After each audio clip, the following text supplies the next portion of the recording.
This video is brought to you by the Deadly Path, the unique fast-paced building management and roguelike RTS. In order to thrive in this underworld, you'll need to gather grim materials, construct diabolical defenses, and appease the rage of the demonic dread deities. I'm not sure if you've ever seen an angry dread deity, but let me tell you, they can be a real pain in the you-know-what. I'm talking about my ass. When you're not groveling at the hooves of these cosmic elder gods, you'll be expanding your base, upgrading your servants, and defending your domain from attackers and other unseen threats. What kinds of unseen threats, you ask? Well, first there's the dickheads, then there's the real and also 7 little sitting on top of making all sorts of Head on over to Steam to pick up the Deadly Path today because these dread deities are restless, and you wouldn't like them when they're restless.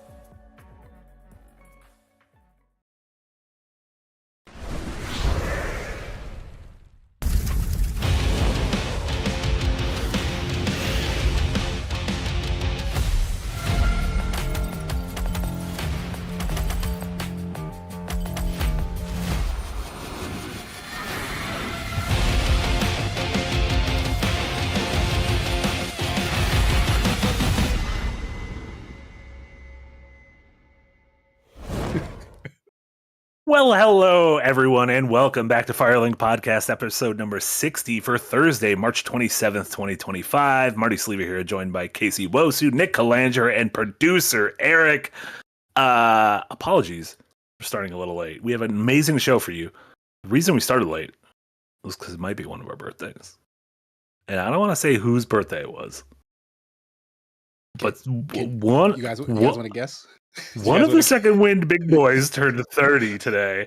And let me tell you, he is in the liminal space back rooms, apparently, with some balloons that look like they were generated by AI and a Mountain Dew candle? Vaseline? A Mountain Dew amiibo. Literally, the reason we are late is because but I think we can all be honest. This was worth it. There's a clown in those rooms. There is a clown. There's a Pennywise. Quintuple right off the bat, so $20 HBD to EIC. Thank you so much, Quintuple. And yeah, happy birthday. Happy birthday, Nick. Birthday. You know what? For your 30th birthday, we got you a nice little show today because we're going to talk about your trip to GDC. We're going to talk about the Nintendo Switch Direct this morning, which that was definitely for me. That Switch Direct was not for you. GDC for you. Switch Direct not for you. But then talking about our main story today, which is going to be a story coming out about how all these Japanese publishers and developers are hitting like new stock highs. At the same time, we seem to be getting news of layoffs and all sorts of bad news from Western developers and publishers, including the Ubisoft news from today. So sort of looking at all of that and seeing like what's Japan doing right now that's going so well, and can anyone else replicate that? But yeah, Nick, happy birthday. You did it. Thanks. It's a little bit harder to get up today than normal. You're bad at getting up normally, though. That's true. It's just a little bit longer today. Oh no, is it going to be? No, you got to go earlier. The older you get, the earlier you wake up. No, I've noticed. I'll be 5 minutes late to every meeting we have from now on. I'm on 30-year-old time. I hate all of this. There are several people over 30 years old who can make it to meetings on time.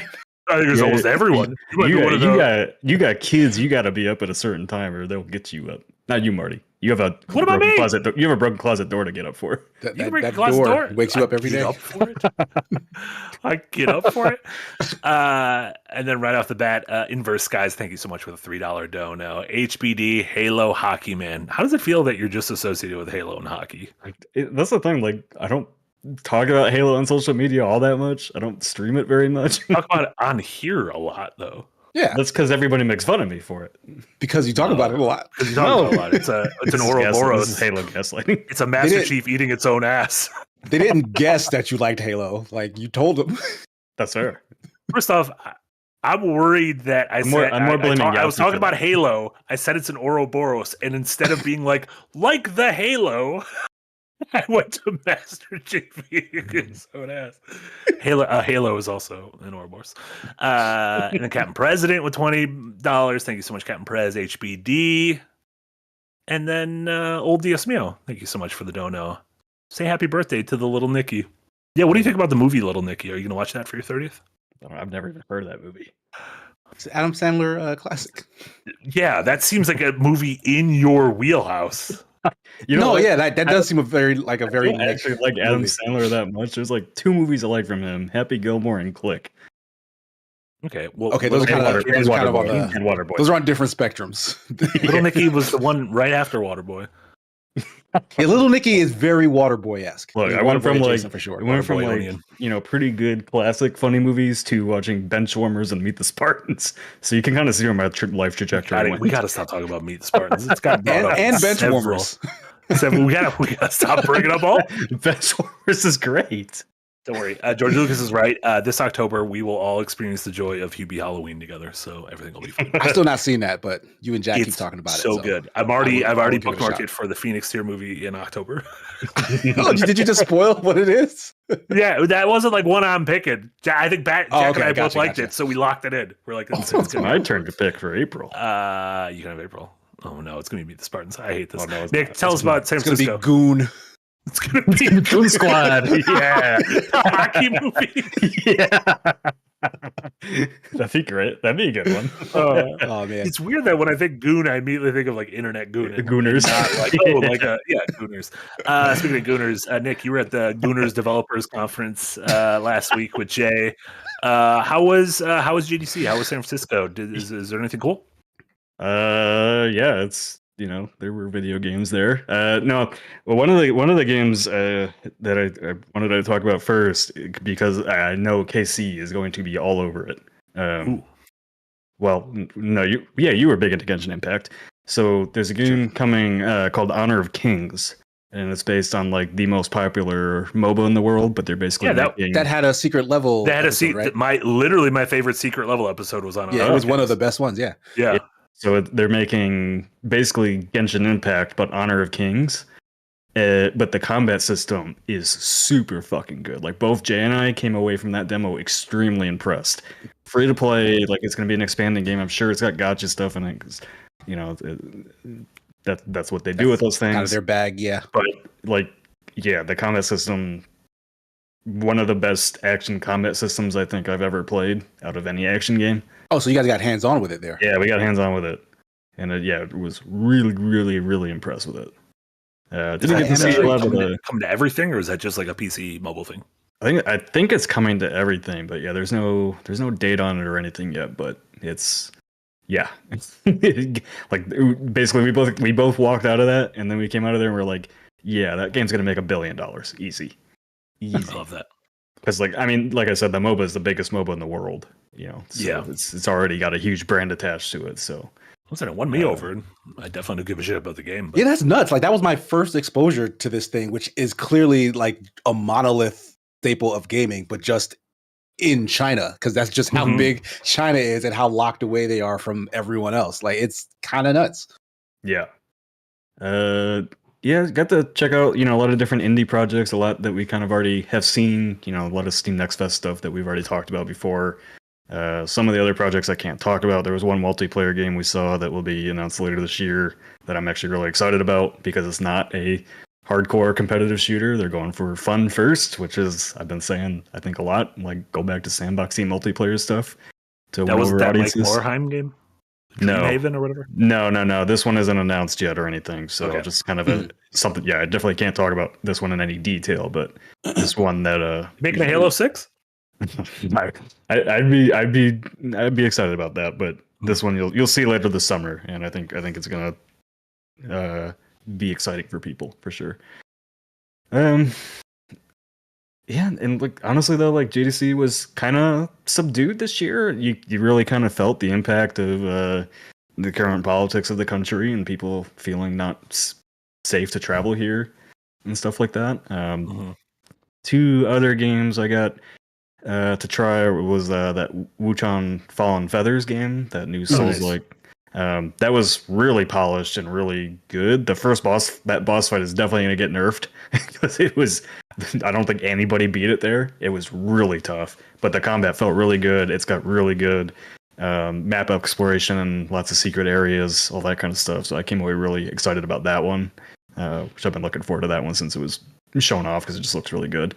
The other one was that oh man, what was it called? Forge by Fire? No, it's that new game from Mercury Stream. Oh yeah, Really- the one that's like all about like kind of like literally forging crafting. weapons. Yeah, I can't remember the actual name of it. Somebody will bring it up. But that one actually surprised me a lot because I wasn't too impressed by the trailers. There were previews of it before GDC where people talked about like the uniqueness of the combat system. So the game does combat kind of really differently. So each Blades of Fire, thank you, Eric. That's gonna be a hard name to remember. But A, X, Y, and B are all tied to different weapon swings. So like X on an Xbox controller, X would be swing from the left, B would be a swing from the right, Y is a swing from the top, and A is a body shot. And so you basically use those face buttons to create combinations and all that. So the game isn't a hack and slash, and it's not a Souls-like. It's actually like, I think the closest comparison might be like For Honor, where it's very duelish in every combat encounter you get in, where you're managing stamina. You also, have to craft your weapons. So like a big mechanic in the game is the forging of your weapons, as Marty said. So there's like a bunch of different mini games for forging the weapons, and that increases like based on how well you do. Like the quality of your weapon, the duration that it lasts. So there is like weapon durability and all that, which I'm never really a fan of, but they've tied it to the story of the game and the mechanics of it, so it works. From what I mean, like the forging is actually like a almost like beyond a mini game. Like it's like a whole sort of like thing that is. It's not just like a bunch of menus. It's like a very active thing. Yeah, it's very much it's very much a core mechanic of the game, and not just making clicking buttons in a menu. It's very if you watch me play Kingdom Come Deliverance, where you're literally hammering on the sword, it's that same exact mechanic with even more depth. Which is interesting. So, but yeah, like, I don't think the story is going to be anything to write home about, and all the other previews kind of said the same thing. But and even the graphics aren't the best, so they have really good motion capture, which I think all of Mercury Stream games have had. Weirdly, I was just going back to play the Castlevania Lords of Shadow games, and those look still really good today. Oh yeah. I guess I still had them. I always think of them as the Metroid Dread. Metroid Dread and Mirror of Fate teams. But I guess they did Lords of Shadow, like the big kind of God of War takes on it. Yeah. Mm-hmm. So True Man was just like, damn it, why do people skimp on the story? I don't know if they skimped on the story. I think it's just very much generic action story, and maybe that's a good thing because I think a lot of stories have been trying to be too much, and this feels like very to the point, which is nice. Writing's a skill. It's hard. But yeah, the combat system though, like I was not sold on this game by the trailers, but once you get your hands on it, I think you'll dig it. Nice. Yeah, it does sound intriguing. The face buttony combat, and ever since For Honor launched, I was like, why isn't there? Why is nobody? Yeah, like why isn't there another thing that feels like this? Yeah, because it's not really like good. It's patent or anything like the Nemesis system. Like Right. it's just a new way to think about combat. And I mean that game has the best feeling melee combat on the market. I can't believe nobody's tried to ape it yet. Yeah, I thought the same thing. So yeah, very intrigued by this. So cool. Yeah, those are some of the games that I checked out. Yeah, I can't. No, not a whole lot of other hands-on stuff. I was more busy doing a lot of business stuff this time around. So was there any like a trend or a vibe that like? I mean, we've spotted a lot of trends in terms of like Next Fest stuff and just when we see showcases and like the temperature of the water. But like, did you feel like anything, any genre or anything was kind of talked about there a lot? Yeah, I think obviously there's still like the roguelike deck builder trends, all that kind of stuff. Cozy game trend is really big right now. But the one that stood out the most was and I'll talk about it and unpack tomorrow, but multiplayer games going back to the premium model and moving away from free to play and being supported by microtransactions.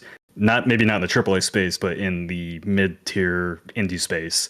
Because we've gotten so many of those, and they have all none of them have really worked out because what was it last week? That top-down MOBA, Seekers of Skyville, that got shut down. It was from one of those other studios that kind of formed off of Blizzard at the same time, and they were making the top-down kind of MOBA-ish battle royale, and it never really took off in beta, and then basically the game launched, and then it didn't attract players, and like within 2 days the studio shut down. That was it. So yeah, Spectre Divide, same thing. Game launched, lasted a few months, gone. All tried to go free to play, all try to be supported by microtransactions. It's like, I think unless you're selling skins like Nicki Minaj, you're not, not gonna be able to fund it. Just no one's buying Nicki Minaj skins now. We gotta get what's the Nicki new on the skin? line. Dochi? We want to buy Dochi skins? Well, that's I fucking Fortnite. Yeah. I wouldn't buy Dochi skin. I'll be honest. I like the album. I like the album. I wouldn't buy Dochi. I wouldn't buy any rapper skin. Neither would I. But it felt like there's a lot of people Dochi there, and I didn't like that. There's a lot of people in Warzone playing Nicki Minaj.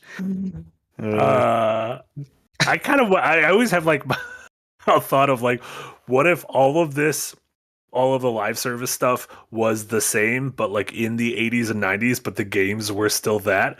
So like, would it have been like, I got my Dolph Lundgren skin in Contra, and I'm just like running as my little like Dolph Lundgren. Some things always stay the same, like Mad's Rambos and Terminators. Just it's the same thing. Ninja Turtles. Yeah, I guess so. Yeah, I mean, we just got the Marvel beat 'em up just got announced, which looks like an 80s game. So they were adding Sabrina Carpenter into Fortnite now. I mean, that tracks. Like they put it's fine. It's just she could be there, but not Dochi. No, you said in Call of Duty. Dochi's fine for Fortnite. That is whatever.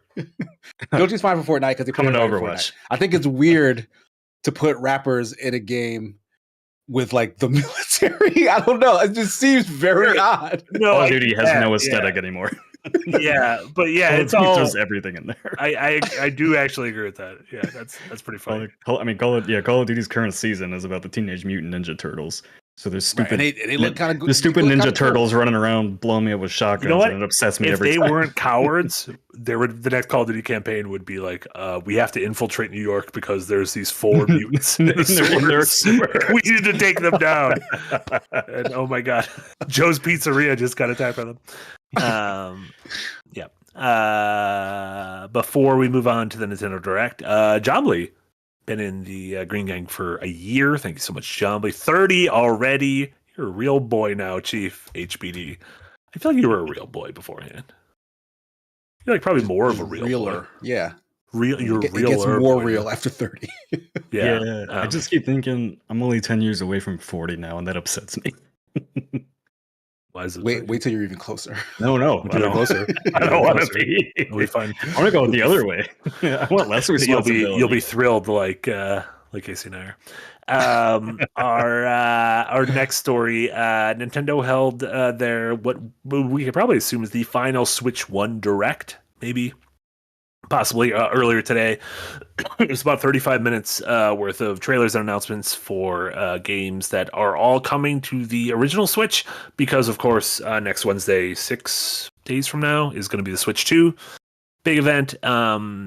This was a thing they... yes, yeah, absolutely. This was the thing they had announced kind of last minute yesterday, and I think there was some fanfare or hopes that we would see some remasters or shadow drops that we've been hoping for a while. Cough, Metroid Prime 2 and 3 / Wind Waker and Twilight Princess.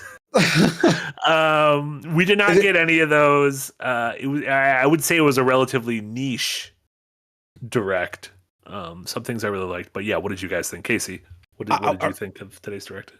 I'm just curious. Like, this came out of so left field. I'm almost wondering, like, was this actually a last minute Direct? Like, they got wind of the fact that, like, hey, this stuff doesn't have a great place in our Switch 2 show. Like, they were intending to put it in there, and then it was like, let's just spin it off and announce a quick thing before that.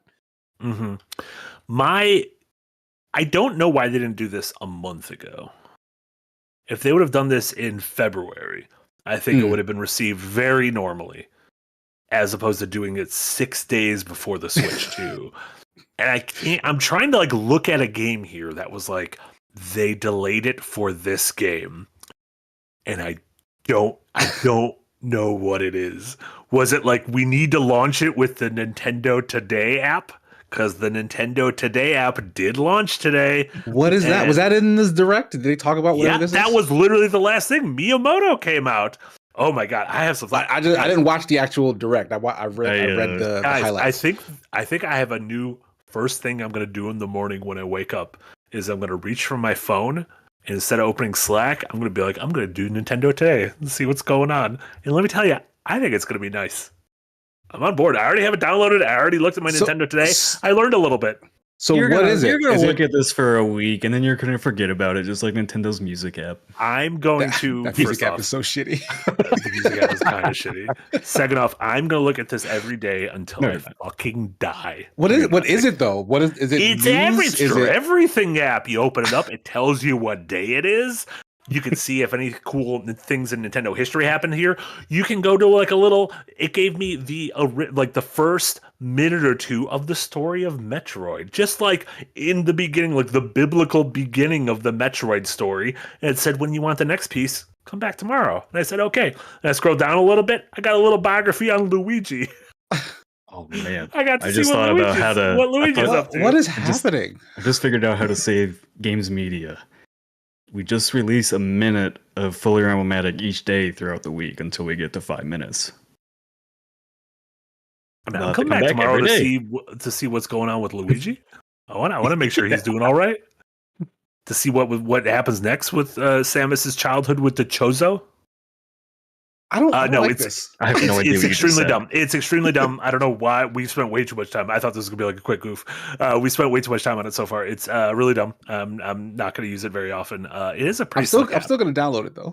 Oh no, download it. It is a very slick setup. I encourage everyone who has a Nintendo account, download it because just the setup looks really nice. And then delete it afterwards. But it's a nice looking setup. Nice animations. Mario pops up like a little pervert.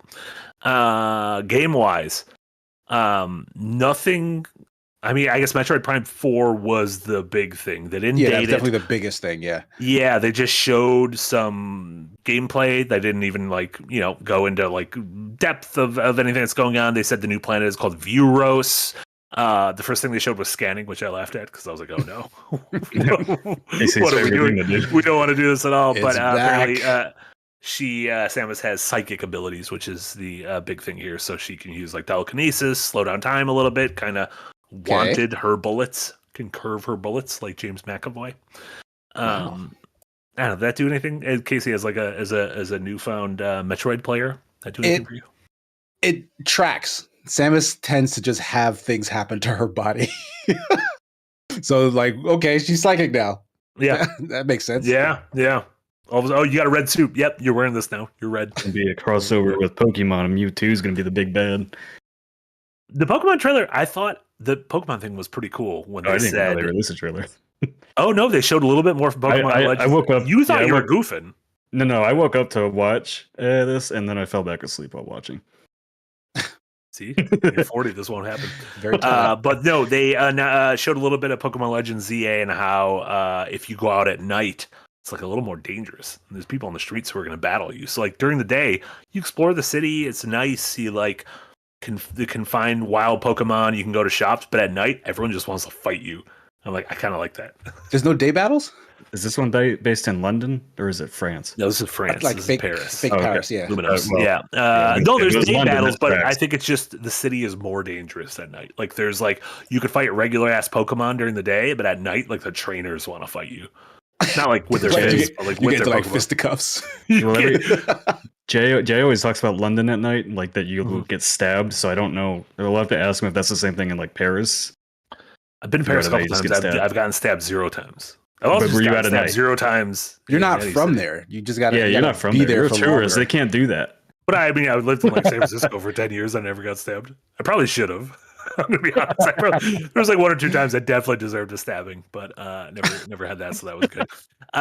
The other big thing was what's old is new, including a very surprising Devil Summoner remaster of the Raidu game, the original PS2 game, which is Shin Megami Tensei spinoff that is like a real-time combat version of the Persona system. So like try to like think character action with Persona, but this is like a really hefty remaster. Like this is like a really zhushed up version of the game. So I'm really excited for that coming in June. And then some weird ones like Sony centric franchises that are now being brought over in remasters by Bandai Namco, like Patapon and Everybody's Golf, aka Hot Shots Golf, coming over, which I thought was really neat.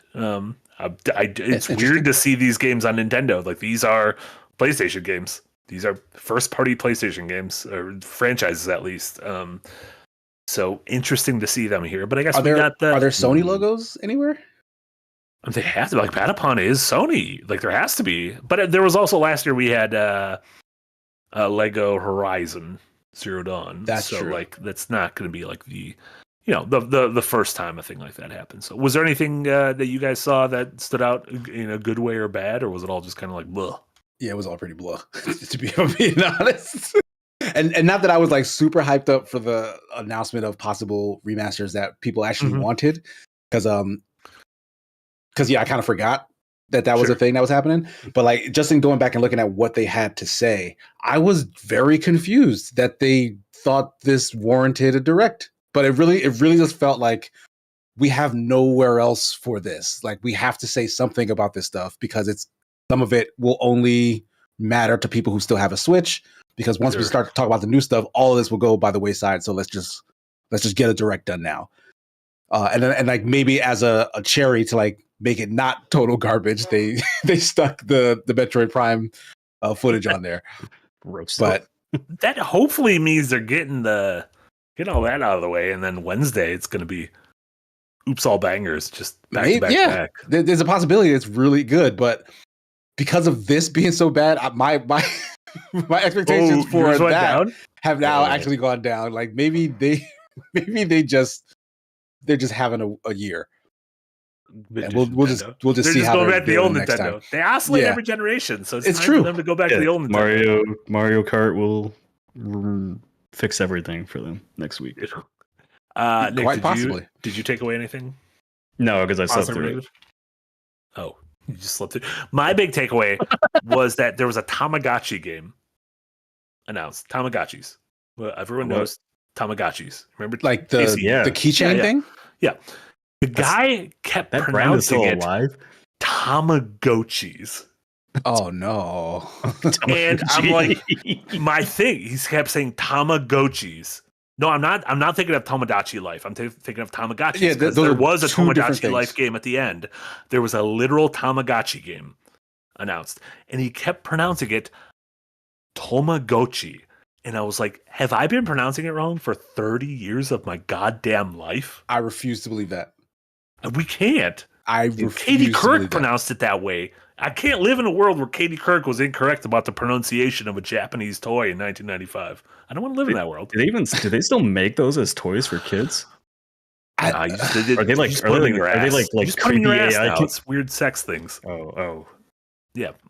Okay. You can probably find today Tamagotchis. I'm scared of what that looks like. It's going to be like some creepy AI thing in your pocket. Like Siri. Yeah. Yeah. I know it's gotchi, right? Because it's an A. It's not an O. It's not Tamago. I get why he would say that though. Listen, how does it feel to be corrected on Japanese pronunciation? but that's how it's spelled, right? Or am I rethinking everything, huh? Right. Is it spelled with an O? Everybody go to Patreon, give us more money so that we can fly to Japan and figure this out. We're wrong. It's Tamagotchi. So we can figure it out. Boots on the ground, figure out what's going on with these fucking Tamagotchis. Tamago is egg, right? Yeah. And then I'm assuming cheese, just like chisai, like it's small, like a small egg. You're crushing both of them, right? Yeah. It's Tamago. Fuck, we were wrong. No, we can't be wrong. We're not wrong. Starghost is here with $10. We can't be wrong if Starghost gives us $10. There's no way we could be wrong. Finally caught the stream live and just wanted to say, been listening to the pod for a year and absolutely enjoying listening to you guys. And I have to say, Nick, I'm here for your pickleball arc. You haven't really been giving us any like pickleball. Yeah, what's the content. latest I'm playing pickleball skis? League Play stuff. last night? No. You remember? I don't want to go through this again. Are you? I thought it was just like a week or two you were doing. Are you never doing pickleball? No. The league starts in like 2 weeks. Oh, So it still hasn't started yet. Yeah. Right now. Is there any hype? Like, are the pickleball forums like lighting up as it takes down? Tell us To about get the pickleball started. forums. I I want to know about the pickleball forums. I don't track that. I go to get some exercise, and that's about it. What is this realistic ass game of pickleball Eric is showing off? What game is Let's this? play Olympic pickleball. Oh, is that the VR game? Oh, this is a video game. Let's play this game. Let's say dink battles. We can't do dink battles. That sounds bad. I don't want to do those at all.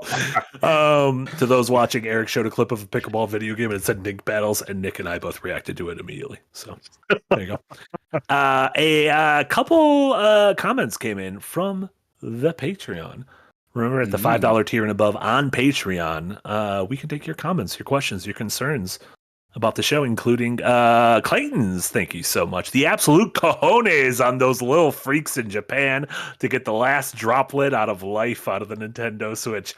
It was like this legitimately did feel like a direct for little freaky deakies. Because they're bringing those games, they're bringing Tomodachi Life, and Rhythm Heaven, which are just like bottom of the barrel Nintendo franchises, but I like seeing them scraped up with like a little flavoring. Soccer Frontier 2's coming out.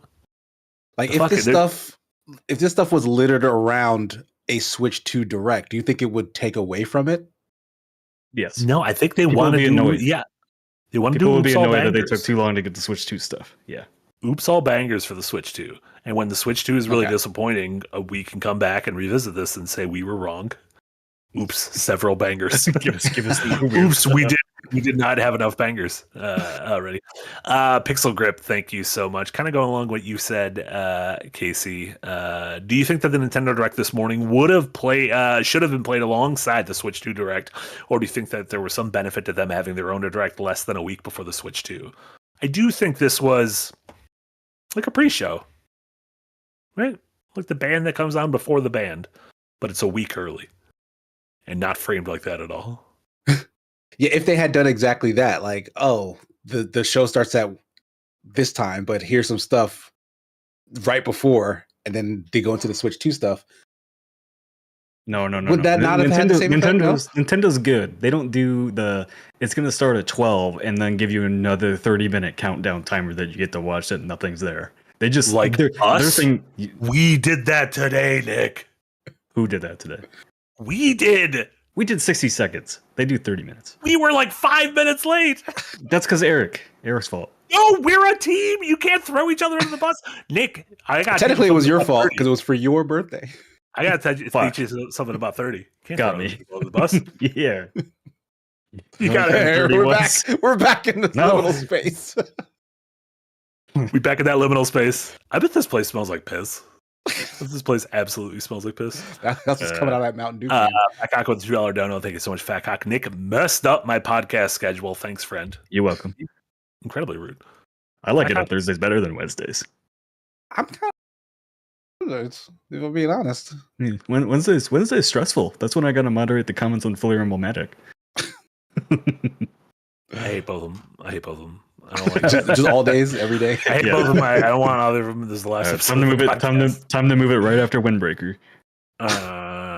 Fucking let's get them all down. Let's get them all out right at the start of the week. Like pull the fucking tooth. It'll be great. Let's move on to the main topic, to the big topic, to the Cajone Giant. This is, as you can see in the thumbnail, we want to talk about this story that was released about how the Japanese games industry seems to be booming on the back of, I think, 5 of their 8 biggest studios, publishers, hitting all-time stock highs. This was on Circanato.com, which is a site about Japanese business, and they pointed to the fact that in this calendar year alone, Sony, Nintendo, Konami, Capcom, and Bandai Namco have all hit all-time highs on the Japanese stock market, and how in recent years it hasn't been highs, but companies like Sega and Koei Tecmo and Square Enix have both been on the rise. And that's something I found interesting, especially comparing to. It seems like every week we talk about another story. We talked about Warner Brothers the other week about how they completely shut down studios and reshuffled their entire portfolio when Microsoft acquired Activision. We talked about it from them. Sony's Western Studios, and then obviously the big story today with Ubisoft kind of breaking off and forming a like a subsidiary company that is in partnership with Tencent, and Tencent investing, I think, $1.3 billion in this subsidiary company of Ubisoft that is going to be the umbrella. Under that umbrella will be Assassin's Creed, Rainbow Six, and Far Cry. And so, while we have these stories of fluctuations here in the West, it just seems like every story in Japan seems to be, Nintendo's gearing up for this big launch, or Capcom is setting these new records, or Sony is rethinking their strategy to close their Japanese studios because their sole Japanese studio released the Game of the Year last year. So, I guess 30,000 feet on high. Nick, what did you think about this? Yeah, I think the more I've covered this stuff on Unpacked, and I think it's just a trend in the Western, AAA space, is a lot of the major IPs just don't have an identity anymore. We kind of just talked about earlier in the show, like Call of Duty adding in all these skins for stuff, and it's it's a military shooter, and then you can run around as Teenage Mutant Ninja Turtles. The game's selling well and everything is fine, but Assassin's Creed, even gameplay wise, their identities are changing. What is Assassin's Creed anymore? We don't really know. Call of Duty's changed so much over the years, and then went back to boots on the ground, whatever you want to call it now. All these battle royale extraction games are all using the same cartoony aesthetic, color palettes, trying to ape a Fortnite kind of thing, where I think the Japanese market knows its identity. I think there's not many franchises, big Japanese franchises I can think of that I wouldn't know what it was if it showed up on my screen.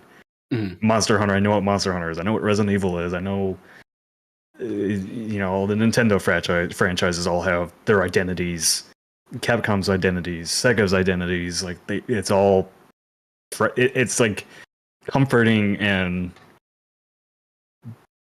they change up enough to make it new, but don't get away from what the core of it was.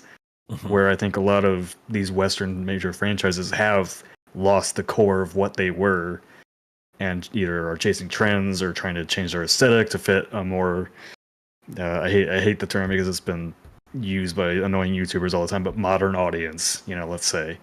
Because I'm working that's what I'm working on Unpack this week, is trying to figure out the multiplayer games that are selling right now that are more geared towards Western audiences. Stalker, Ready or Not, Ground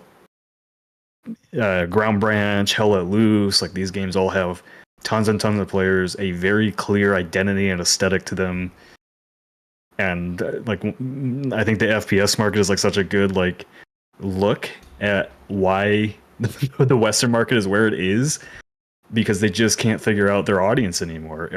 Who are you aiming these FPS games at? Are you aiming them at kids, or are you aiming them at adults that like to play, geared up military badasses? Yeah. Casey, what did you think about this? It's a very interesting thing, because this exact dynamic, East versus West, and one kind of rising as the other one is kind of tumbling, played out the exact opposite way. What, 20 years ago, 30 years ago? When the Western games overtook Japanese games. Right, yeah, and it was for the first time, because Japan kind of started the wave initially. But Japan had that big rise at the start, and then the West kind of came into their own. They were making franchises that had identities, like Nick said. They were unique ideas that were very Americanized or Westernized ideas that the Japanese hadn't done. They were kind of set in their ways in a lot of ways. Resident Evil was on its third and fourth iteration, for example. So Yeah, like it's like the key is always innovation, it feels like, right? Except for the fact that Japan is still riding the wave of like Capcom is at all-time high with another Resident Evil. Like they went back to older Resident Evils, like and with more Monster Hunter. yeah, Monster Hunter is like the 18th in the series. You know what I mean? So like if it's like it's innovation, but within the known brand because it's Japan, still Japan also went through like kind of what the Western industry is going through with their identity crisis because Resident Evil went through exactly that. Yeah. No, that's what 5, 6. Yeah, that's what like Casey was saying. To like, Westernize it. Yeah. There was a point where it, and then at the same time, those things were happening, and stuff like Lost Planet and stuff like that wasn't clicking. Like those Western games, you know, that was the rise of Grand Theft Auto, Call of Duty, of Dead Space, that kind of thing. Yeah, I think so. It's super interesting. Yeah, I think I just think you know maybe Western audiences really don't want the. I guess I can't say that because like Fortnite has hit the kid audience so well, but I think like if it wasn't Fortnite, it would have been something else that brought all that meta together. You know, like all these popular culture stuff that everybody gets something out of that thing. I think if it wasn't Fortnite, it would have been something else. What that would have been, I don't know, but like Fortnite hit at the exact right time where it's something like that didn't exist yet. Yeah, I'm trying to think. Like before Fortnite really started consolidating just every franchise under the sky, like there wasn't anything else that was doing crossovers to that degree. Fortnite did kind of make that the norm, and it's only the norm because of how popular Fortnite is. But nothing is as popular as Fortnite, not in that capacity. So it's like everyone has always been chasing this sort of ghost. Like you can't be Fortnite. Like the ship has sailed. But everything has the remnants of what Fortnite is. But I think part of the reason these Japanese companies have been succeeding is because they aren't chasing the trend. Right. They went back to basics in a way. They were like, "Hey, what do we do well?" As opposed to looking at the West to copy. They were like, "Well, what do we do well?" They kind of doubled back down on it in a lot of ways. 100%. That's the funny Nintendo part. In a nutshell. That's Capcom in a nutshell. That's been Bandai Namco. You know, a lot of it with the anime games and with FromSoft. Like, and these are when you think of From Software, when you think of, you know, Resi or Monster Hunter or these Nintendo games or Elden Ring or even like Astrobot, these weren't games that were looking at what's going on here. Because if you look at what's going on here, it's like fucking it like you said, it's Fortnite, it's Rocket League, it's how do I make something like this? It's Fall Guys, it's chasing an indie trend. Whereas that was like, what are we good at and what do we know people like, and what if we make something that's really good in that? And what's your Square Enix? Square Enix is a weird one too, because like I don't think they learned the lesson, right? Because their big swing was Final Fantasy. Their big swing was Final Fantasy 16, right? Yeah, and that was very clearly a break from tradition in a bid to widen the audience to Western tastes. And I know this sounds contradictory because Monster Hunter also very much tried to appeal to the West, but not in its gameplay philosophy, just in sort of its accommodation.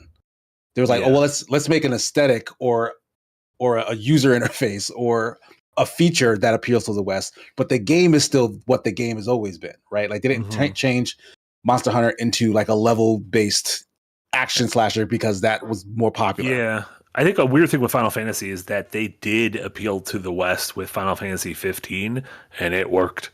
Like that game sold a lot.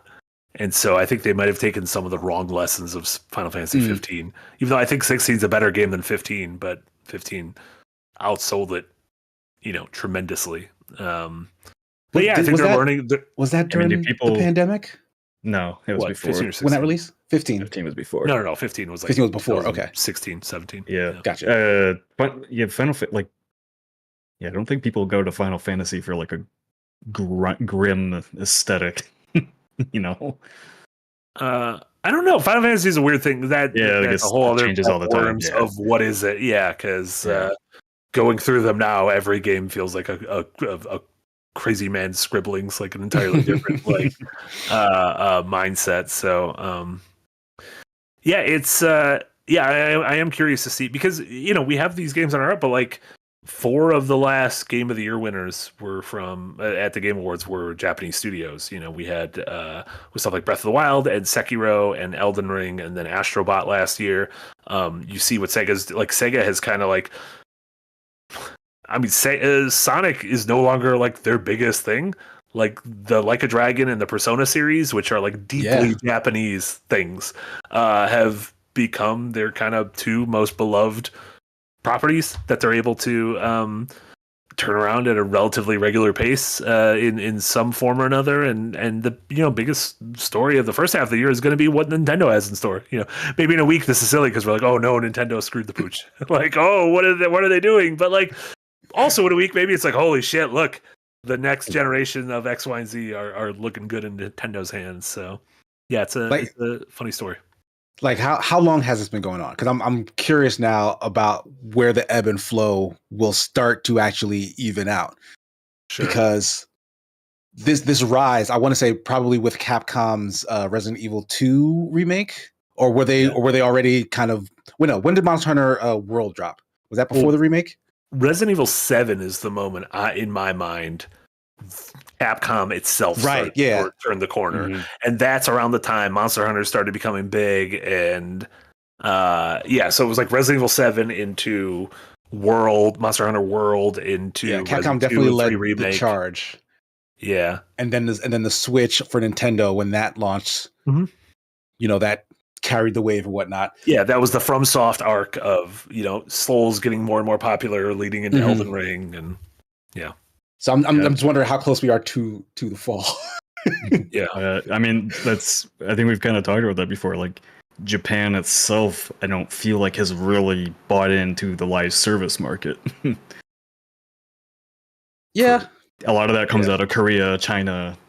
So too many spreadsheets over in the Patreon. Thank you so much. Too many spreadsheets left a comment kind of easing us into this. Maybe it's just my recency bias, but it seems like more Eastern Asian devs, not just the established Japanese powerhouses, are starting to break into the Western market more. Liza P from a Korean studio, Black Myth Wukong from a Chinese studio, some cool looking upcoming games like Lost Soul Aside and Tides of Annihilation, both from Chinese teams. Do you think these are outliers or indicative of a trend? No, I think they've been taking. Yeah, I mean, Nexon's doing it, Tencent's doing it.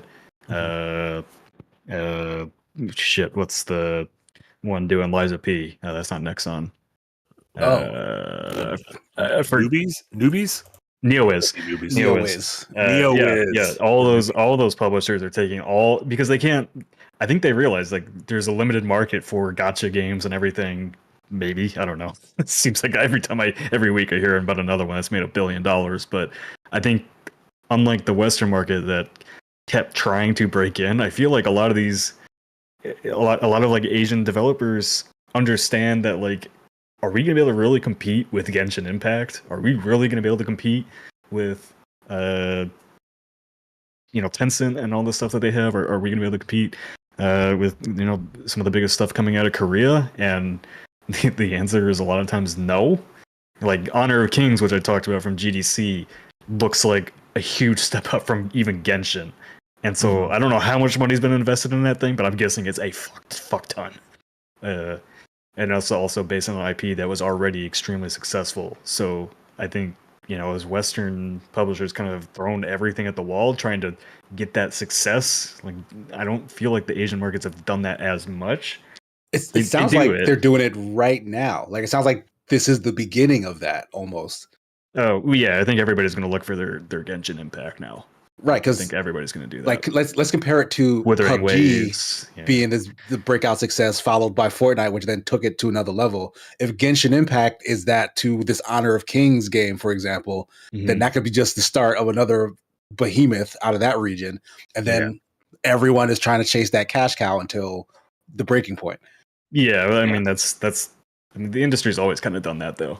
Yeah, like Call of Duty, everybody wanted their Halo killer, then everybody wanted their Call of Duty killer.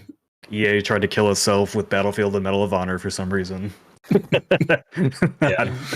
Medal of Honor, they lost their own battle against competing with themselves. Yeah, so that was fun. Also over in our Patreon, someone related to this, Black Mage Thank you so much, Black Mage at the $5 tier and above. Had a question for each of us, and two of them relate to this thing. First off, for me, they said, Marty, which Japanese IP do you think is most deserving of a reboot / sequel?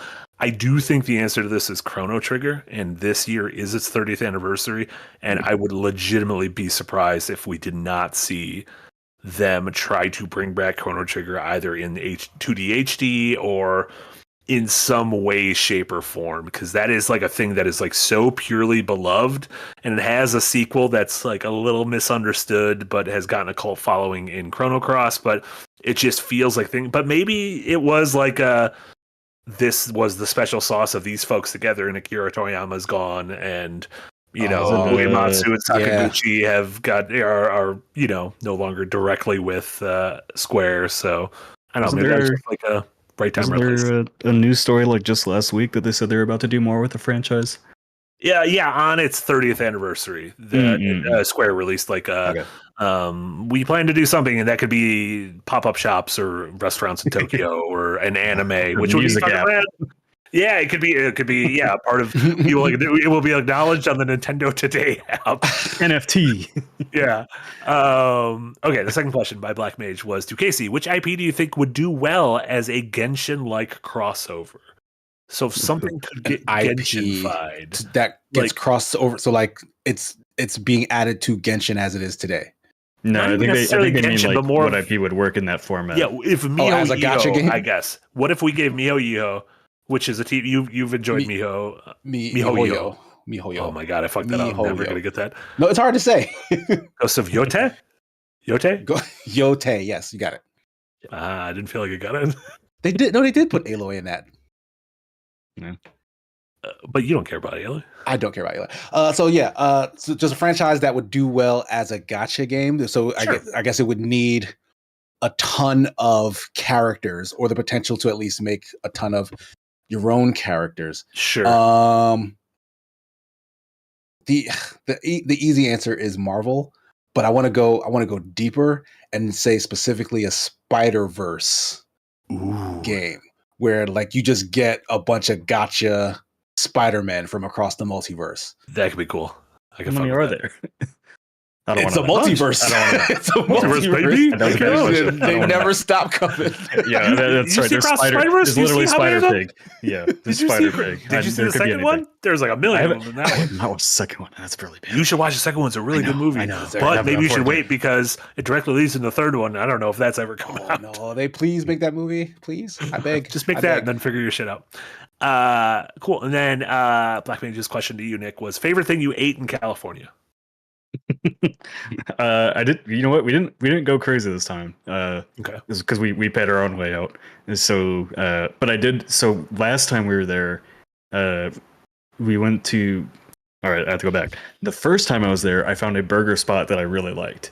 The second time I went, I thought I went to that same burger spot, but it was not the same burger spot. So I was like living my own like Friends episode where they tried to find that How I Met Your Mother episode where they trying to find that burger spot that they really like and they can't find it. So this time I found it again, and it's called The Melt. The other place is called Super Duper Burger. I love Super Duper Burger. But if Eric pulls up the logos, they look very similar. They're both like stupid orange logos that look almost the same. They're on the same street. It's very easy to get confused by it. Yeah, but I found the right place. The Melt's like a grilled cheese place, though. They do burgers, they do chicken parm, they do all that. And they also have Parmesan truffle fries, which I can sniff out like a truffle pig. So yeah, you should go to Super Duper. You get your own. It's a build your own pickle bar. I take as many pickles as you want. I've been to Super Duper. Build a pickle. The Melt is way better. You just take as many as you. No, the Melt is not way better. Yes, it is. There's not a build your own pickle bar. I don't need that. The other was Super Duper Burger, Eric. Super Duper Burger. Yeah. That's a bad name. I'm going to say it. But they also had a new milkshake there, the Snickerdoodle milkshake, and that was good. Yeah, look at this. Look at that. That logo's stupidly similar to the Melt. Yeah, it's just white text on orange background. Yeah. So if you don't remember the name, your brain would be like, "This seems right." Yeah, and then I like sat in there and ate. I was like, "This isn't it." I'm not feeling my own pickle at all. The joy that I had from that. Where's my pickle? But yeah, that's as crazy as I got with my food. I don't think I ate anything burger. else. Yeah, good burger burger is a good time. Yeah, good burger also. Good movie. It's got like a jalapeno cheese sauce. It's great. Big J cheese sauce. Mm-hmm. Can't call him J cheese. Pyro, thank you so much for giving a sub over to Mop, and then Shelby. As we move our way into what we've been playing, Shelby asks, and I'm gonna be honest, Shelby, we might be disappointing you. Shelby in the Patreon asks, does anybody at Second Wind plan on playing Atomfall / will there be any coverage related to it? I know for a fact Yahtzee has played it. And I know he didn't hate it. I do not know if he's planning to write about it at all. I don't know if he's planning to fully Ramblomatic it. Mostly I was just asking because apparently it takes place in England, and I just wanted to know like how is it like funny British? And he was telling me it's pretty British. So it's by Rebellion, who are like the sniper elite. I like their folks sniper, and they are British. British. So like, it's not like it's they're playing in their own wheelhouse. So what kind of game is it? Like I keep like hearing about Stalkery, Atomfall, Fallout? and it's only that it is British and not it's like what kind of game Stalker it is. / Fallout, first person post apocalyptic survival, go around, shoot some fools, do some stuff. Oh, so there are guns in it. Yes, Sure. but it's not a like Fallout designed RPG where it like leads you in directions and gives you quests and all that. Is very much open-ended investigation type game, which is the more I actually was reading about it today because we have a review code for it, and I'll give it a look. But it sounded it's more like it's more stalkery in terms of like someone will tell you like, go there down by the waterfall that's near the river, and then you're like, where's the river? And you find a river, and you're like, oh, here's a waterfall, and then you're exploring the waterfall, and you find the next thing in the clue. It's more like telling you here's where something is in the world, and for you kind of leaving it up to your own devices to figure out where that is, as opposed to plopping a big old arrow on a map. Yep. Which after really loving Kingdom Come Deliverance for that design, the more I read about it today, the more I was excited to try this out because that sounds good. I'm tired of waypoints. I'm tired of clunky, cluttered map design. Even if it looks really pretty, says Screed Shadows. I love you, but I also sometimes hate you. Just clunk it up more.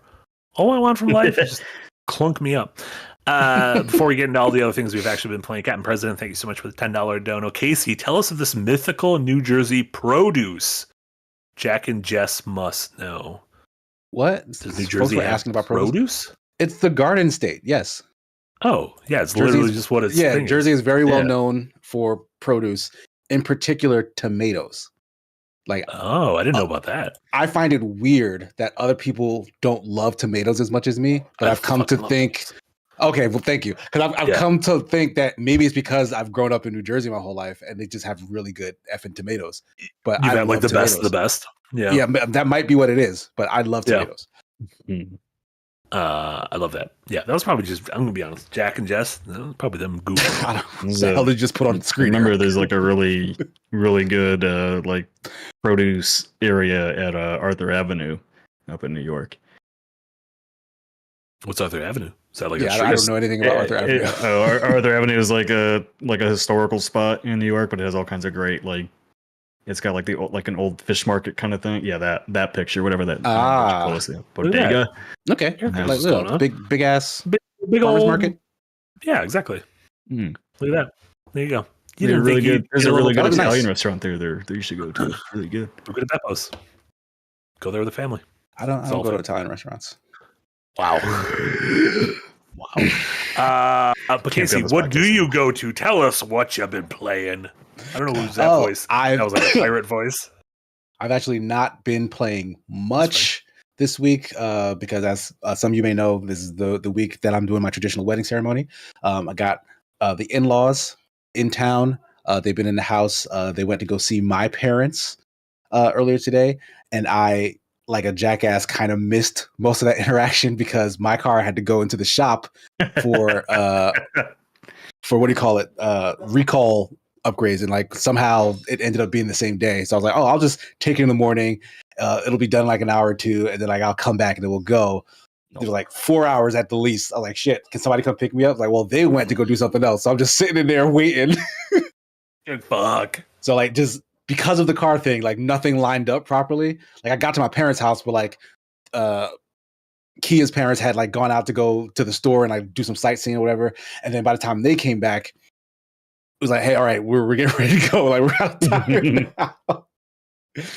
But it's been fun. We're gonna be probably doing some more stuff today. Like I was waiting for my brother and his kids to fly in today, but it turns out they're flying in tomorrow. So yeah, my son was very excited to go hang out with his cousins again. And he was very disappointed because they're not going to be here till tomorrow. But we'll just go see them tomorrow. It's fine. But they got to watch the Switch Direct, so I'm sure everyone, including grandparents, were very excited about the Switch Direct. Yeah, big Patapon fans in the Wosu house. They actually cried because of the lack of announcements. Patapon. Are you gonna do a sniff test and challenge them to Smash before they can be fully integrated with the family? Do you think there's anyone that's going to be in the room during your wedding that could beat you in Smash? Their Jeff will be there. Could he beat you in Smash? Jeff has beaten me in Smash, but in general, I'm way better than Jeff in Smash. It's because I'm not going to be there. That's why you can't. That was the main thing. I was going to be. Jeff's actually not going to be at this one. Jeff is coming to the other one. He's not at this one. Oh, the real deal. Have you been watching anything? Nothing new. Like I've been rewatching a Warrior with the fiance. I think she just finished it. Yes. That's such a good show. God damn it. The fact that it gets how it's ending. Jesse Galena is on Team Warrior as well. Yeah, he also just started watching it. Yeah, you guys, you're infecting everyone. Yes, I don't know. Like, is there a possibility Netflix will do like if it even gets like a closing movie? I'd be happy. It's been like in their top watch stuff. Since like it stays up the there. Platform. Yeah. I would always love give them money to let them close the loop on the story for 2 hours. Like that'd be cool. Yeah, I'd be totally fine. Gangs of London found a way to get a season 3 because season 2 was not great. You didn't like season 2? It was fine. It wasn't anywhere near as good as season 1. Not even close. I think they're pretty even. I also find the story in Gangs of London to be very dumb, but in like a good way. Ridiculous. Yeah, it's ridiculous. It's a fun way. Yeah. I mean, so like I wasn't. No, I think Warrior's actually Warrior gets OG, but I think its story is actually pretty well crafted. Like it's kind of tight in terms of like its interconnected politics and motivation. Oh yeah, that's all good. Just the way things turn out is a little bit over the top, obviously, but yeah, things go left. I don't think some guy was out with nunchucks destroying everybody, but kind of sick. That'd be kind of sick. Yeah, we'll have Casey. You'll have more anime stuff to talk about soon because I believe Devil May Cry is going to debut next week or the week after. Oh yeah, and then Lazarus is also coming out. The Cowboy Bebop dudes. New anime, yes. So. Oh, they're gonna do the thing, right? That's gonna be like one episode at a time, I bet. For Lazarus. The Thing. That's just TV. I mean, but I know what you mean. Yeah. Because I don't know why, but I feel like Devil May Cry will get everything out, but then something like Lazarus. I think so. Yeah. But Lazarus will just like slow drip. Yeah, slow drip it, and I hate it. Yeah. No, I hear where you're coming from. So. We'll be chatting about all this. In terms of me, the only big thing I've been consuming, which I started to write a script about for a thing, has been I'm close to finishing Wanderstop, which I've been playing the last week or two. That's the latest game from Ivy Road, the studio formed by Davey Ridden, who did the Stanley Parable and the Beginner's Guide, and this is it kind of presents itself as like a cozy farming sim, but is something more. And it was one of those games where the farming stuff kind of brushed up against me in the first few hours, and I was kind of going through the motions to get to the story. And the story is really good, and the writing is really good, and the characters are really good. And then I kind of turned a corner, and I started to kind of get that it's not like the story is brushing up against the mechanics. It's like the mechanics and the story are the same thing, and they are speaking to each other. And then when I started to get that, I was like, no, like the farming makes the story better, and the story makes the farming better. And like I care about making this tea, and I'm close. I'm probably gonna finish it tonight or tomorrow. And like it's just gotten better. And it's not that long of a game. I've just been I've had a busy week or two, so haven't had a ton of game playing time. But this is something that has gone from something I appreciated to something I really liked to something I think I might love. So yeah, I'm gonna roll credits on it this weekend. I love this little fucking bird. Let me tell you, this bird is a little sassy boy. And I feed him tea, and he changes color, and he follows me, and he'll give me a trinket every once in a while. He reminds me of regulars I used to have when I worked at a coffee shop. Good follow stuff. you around? That sounds dangerous. No, he's just like you ever have like a stray cat follow you around? That's just like kind of seeing what's going on. No, I don't have. Yeah, but you said it was a customer, like. No, but yeah, I guess no. The customer wasn't following me around. Yeah, he would stare outside my window. I'd look out the curtain, and he'd be standing there. No, changing colors and shit, taking pictures. Yeah, changing colors every time I feed him tea. It's fucked up. But yeah, that's it gets a big old recommendation from me, and I'm excited to finish it. Yeah, I want to check it out. Yeah, there's a couple indie games coming out in the next week or two that I'm also excited to talk about. But we can do that once those come out. And Nick, what have you been doing? You playing any more Assassin's Creed? Yeah, I've been in and out of it, and like not in any rush to like really run through it. It just, it's more Assassin's Creed. I definitely just like to play it a couple hours a week, but beautiful world. Yeah, I wasn't on last week to talk about it. I guess I did my video essay. Yeah, I enjoy it for what it is, but very much like I said in my my video essay on Shadows and kind of its design, where I was really excited for the game because in the marketing they had talked a lot about more freeform mission design and I guess just not holding the hand of the player too much. And like the game has like all these different settings that you can turn on that, you can turn on one-hit assassinations, as everybody was pointing out in Yahtzee's Fuller Medic yesterday. It's like, well, then, and you can turn off, a lot of the HUD so that you don't have waypoints. I immediately turned the screen. Hit assassinations. You kidding me? Yeah, if I'm gonna jump on a dude and stab him in the neck, he's gonna die. Yeah, I need to go turn that on. I just like you can work your way up to that in the skill tree too. Like you can spend points to become a one-hit assassinator. Yeah, I'm an assassin nepo baby. I like some of the design of the game where like it's not linear in a sense of you spend all this time in their backstories. You can kind of go into their backstories at your own pace a little bit, because those are missions that are kind of off and like almost side missions. You kind of just stumble into them, and when you're about to do them. Like at least for now, it's like a thing game you do that you're about to go into like a 15-minute flashback. Yeah, and so like I like how that part of the story design where you can be in the present, and then when you want to go back and learn more about their backstory, you can do that. I think that kind of helps the pacing of the game and not get you bogged down and like, oh, you need to do all these tutorial missions to, before you can really have fun. I like that.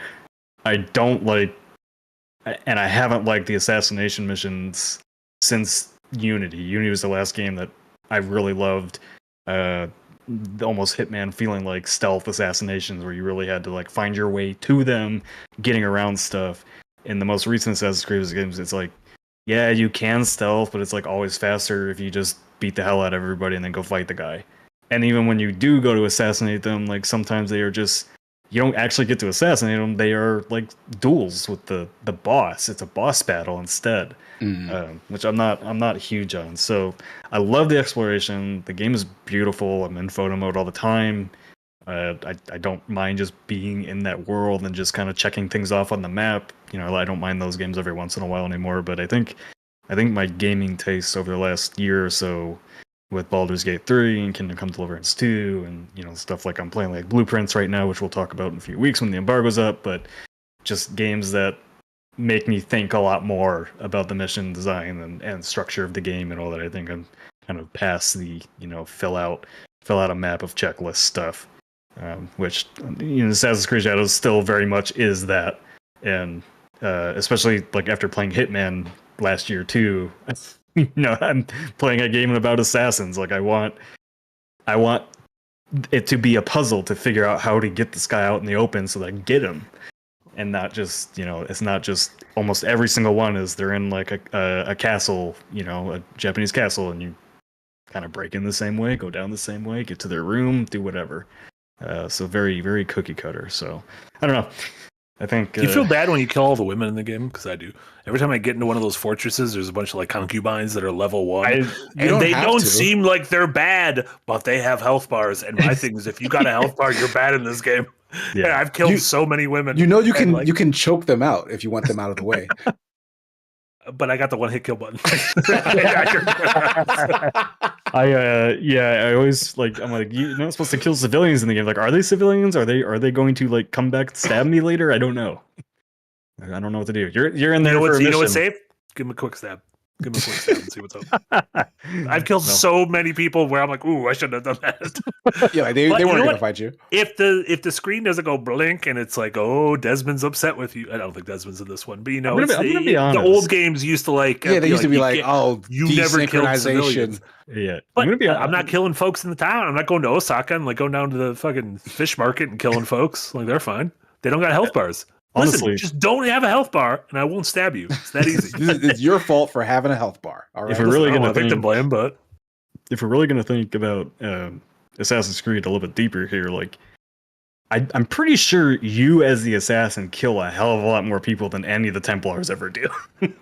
Oh, I mean, every video game you are a like mass murderer the world has never seen. That's just every video game. That's everything from fucking Zelda to anything. Yeah, but but most of those games, like you know, aren't building your entire narrative around a moral compass. Assassins are all about their moral compass.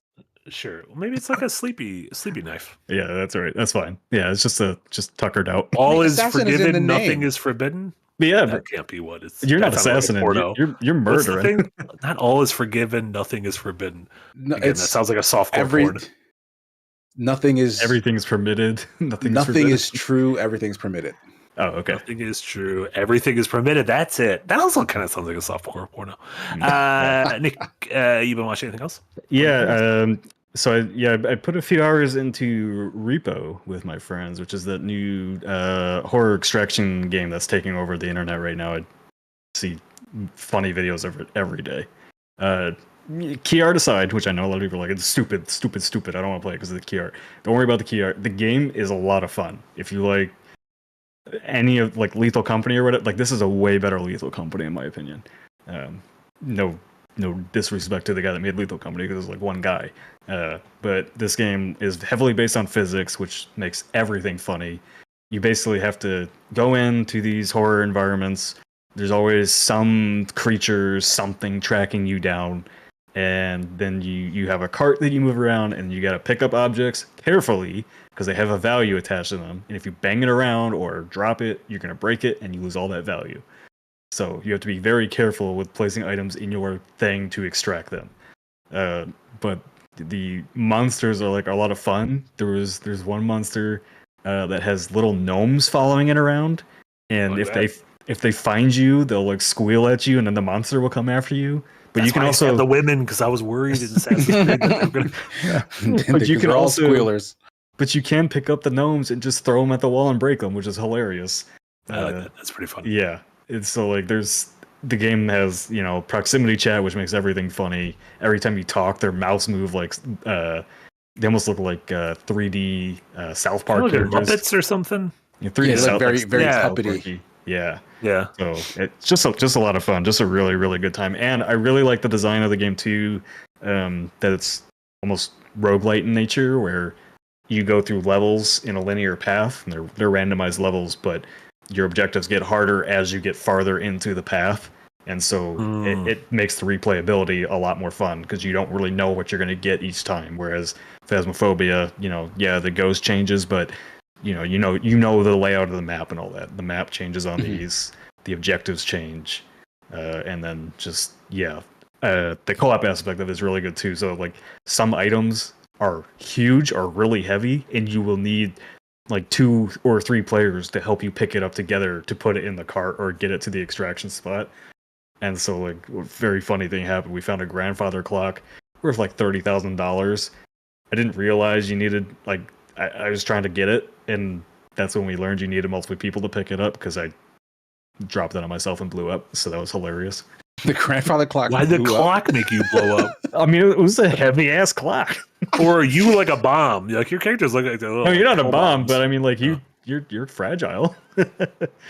If you drop something on me, I'm not gonna blow up.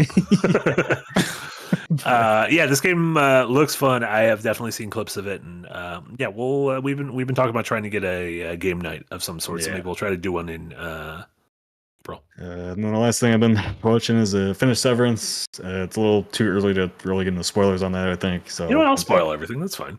You haven't watched it, have you? No, I finished it. I thought it was beautiful. I fucking love the finale. I was a little the middle of the season kind of sagged a little bit for me, but I really loved the finale. Yeah, if it was a series finale, I'd be fine. Yeah, I would have been fine with that too. There's a They're third. doing a third. Okay. Yeah, but that's good stuff. The show that's been surprising me next, actually, with how much I'm enjoying it though is Daredevil. Been having a pretty good time with it. Yeah, it's first, the first episode they have their shock moment, which if you haven't heard about yet, I'm not going to spoil it or whatever, but they have their shock moment to kind of reset the scene and everything. Great. Wasn't huge on that first episode. Also, some of the CGI is really bad, but that's okay. I don't know why him running across. I don't know why they had to CGI him running across rooftops. It looks really fucking shitty. It's kind of funny. And I know some people were kind of iffy on how they're treating Kingpin as a character, but I really love his arc. It's really devious, and maybe the first couple episodes were a bit too on the nose for my liking about kind of comparing to our current political crisis. But after that, it kind of gets back into its groove of being about Daredevil and everything, and his conflicts and everything. So I think it's really shaped up the farther we've gotten into the season. I laughed so hard at, I think it was in the same episode. It was the third episode maybe, where he went to a group of kids and they sang "We Built This City," and he wanted to fucking kill himself. And then he went to some UN thing and they started singing it, or it was the Croatian Society of New York, and they're singing "We Built This City." And I'm like, this is what you get for choosing that as a campaign song. I thought that was extremely funny, seeing him lose his shit. That does sound hilarious. Yeah, that's very good. Yeah. Have you? So you're caught up with it then? Yeah, I watched. I watched 5 and 6, which they're doing. I don't know why they released 2 at the same. Yeah, 5 and 6 are weird without spoiling. 5 is so clearly from the original version. I'm so curious to see when the show is done to be able to tear it apart to what was filmed 3 years ago and what was filmed a year ago. Oh yeah, right. There was half a season filmed 3 years ago, and they got several episodes in, and apparently Marvel or the cast were this isn't working for us. What is going on right now? And so they kind of scrapped it. They brought in an entirely new creative team. They brought back a lot of the old characters, the Bullseye and Foggy and Karen and stuff. And then they redid it, and you can almost see what the new episodes were compared to the old episodes. Mm-hmm. And this week particularly had an episode that was so clearly an old episode, because it was this doesn't have anything to do with what's been going on. And then so clearly a new episode, which is oh, this is clearly the sequel to that previous episode that they just skipped over. So is there a quality difference that you're picking up between what was old and new, or tone? It is so. The episode 5 and 6 this week are the things that I will say. Episode 5 is it's a bottle episode about there's Matt Murdock wants to get a small business loan, and there's a bank robbery during it, and he's got to figure out, I'm blind, but I'm also Daredevil, so how do I get out of this? And Kamala Khan's dad is there because he works at the bank. And nice crossover. It's a good crossover, but it's you're gonna watch it and you're gonna be this feels like if the show was originally pitched as kind of caper of the week, and it's this crime of the week, this thing of the week, and then an 80s Daredevil show versus a where he's Daredevil show. My Catholicism is killing me. And Kingpin's all I want to do is hurt people. I'm this is the show you started to do at the beginning. Yeah, it's really funny.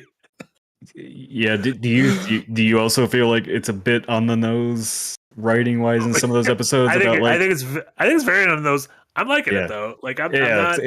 I like the cast enough because of the first 3 seasons. So yeah, I think when it gets some of those on the nose things are you're clearly pulling from our current stuff, but when it gets back into his internal conflicts and how fighting over that. That's like when the show is at its best. So it has its ups and downs, but I would say overall it's like a solid like 6 or 7.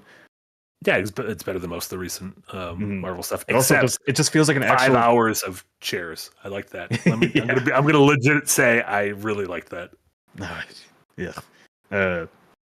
It does to me. It feels like the first like premium Marvel TV show though, and not like a week by week thing. Yeah, if I think Marvel was there at the beginning when the Disney Plus bucks were there with WandaVision and Falcon and the Winter Soldier. Yeah. I definitely think it fell off after that though. So I will agree. This feels more like Netflix. Netflix title, which is good. Which was really good. Yeah. Cool. Anything else? That's it. I'm just going out to shoot pool with my dad right after this. Oh my god, that sounds fun. Yeah. Are you good at pool? Yes, I'm good at pool. Man sport. Compared to beer pong. I mean, yeah, that's a 30-year-old sport. To be honest, beer pong, a 20-year-old sport. Pool, 30-year-old sport. Exactly.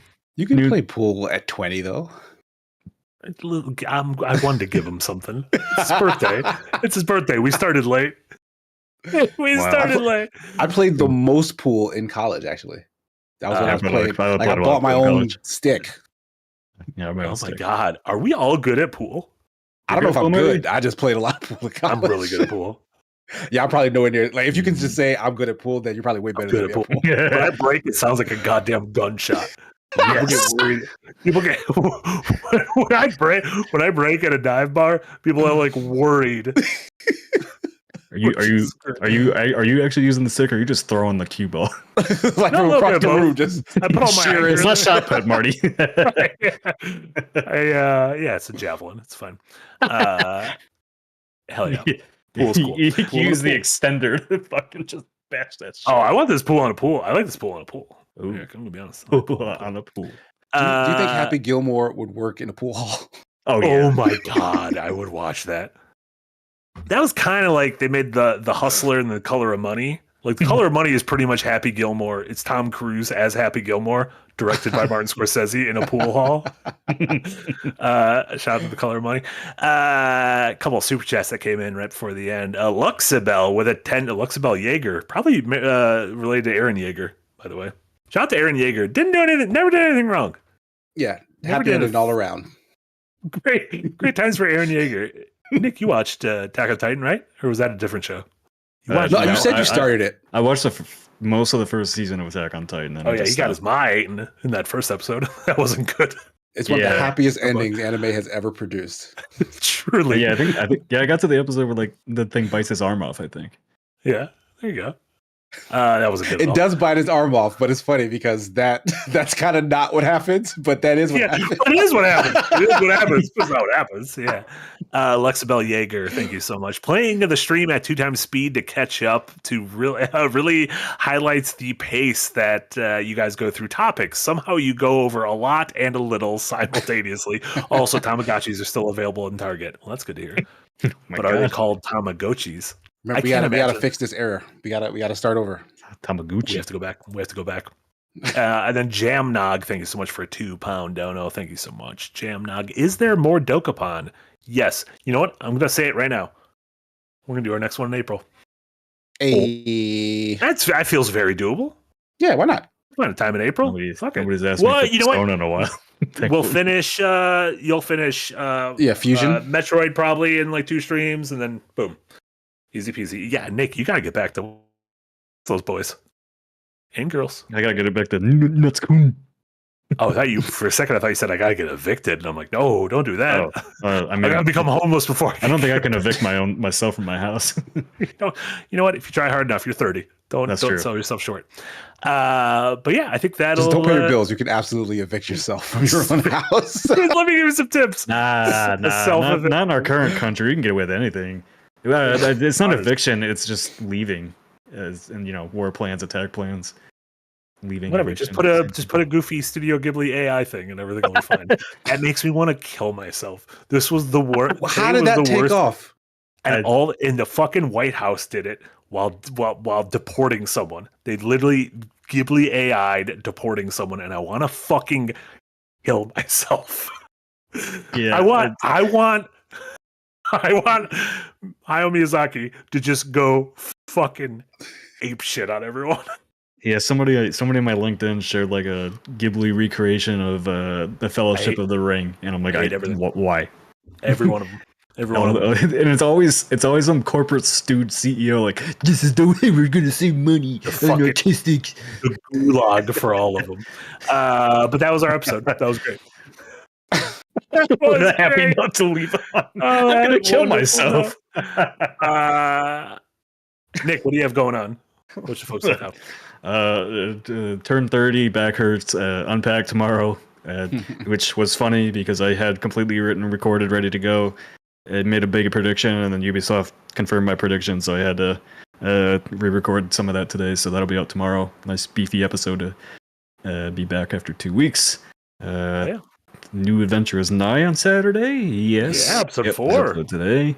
It's a good one. And then Jenna and I on Tuesday next week will be trying out the first Berserker Kazan for some of those like on a stream in a while.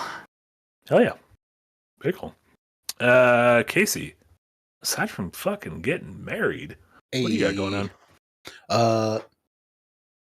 Not much. I'll be honest. I gotta get married. Big changes going on at the other corporation. Like a lot of stuff is just out of my hands right now. we can give you another life-changing thing if you want. Yeah, can you? Can you give me code for the first Berserker Kazan? But yeah, that's pretty much it for me. Follow the Twitch because I am still planning to have some portion of the ceremony live streamed. So if it happens, it happens. You got to be there. Yeah, on my personal channel. Yes, very intriguing. Sigma Gears 9. If it doesn't happen, I'll throw together a video or something. Hell yeah, we'll get you guys something. Yahtzee, Marty, and I will be there in spirit.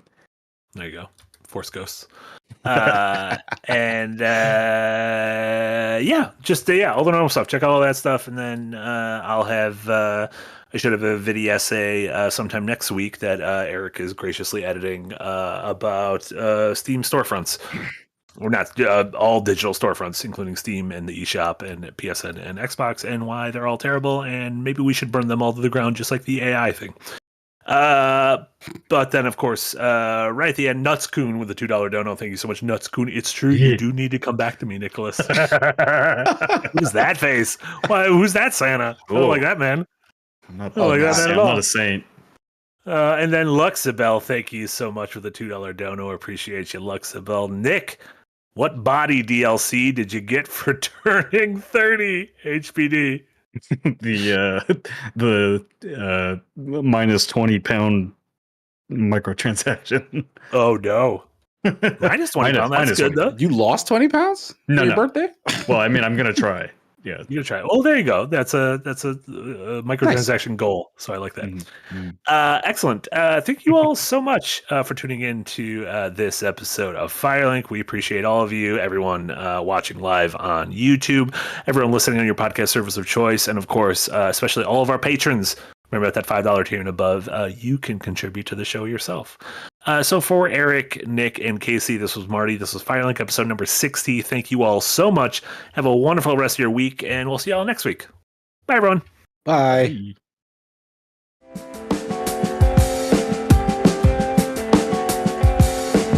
Heck yeah.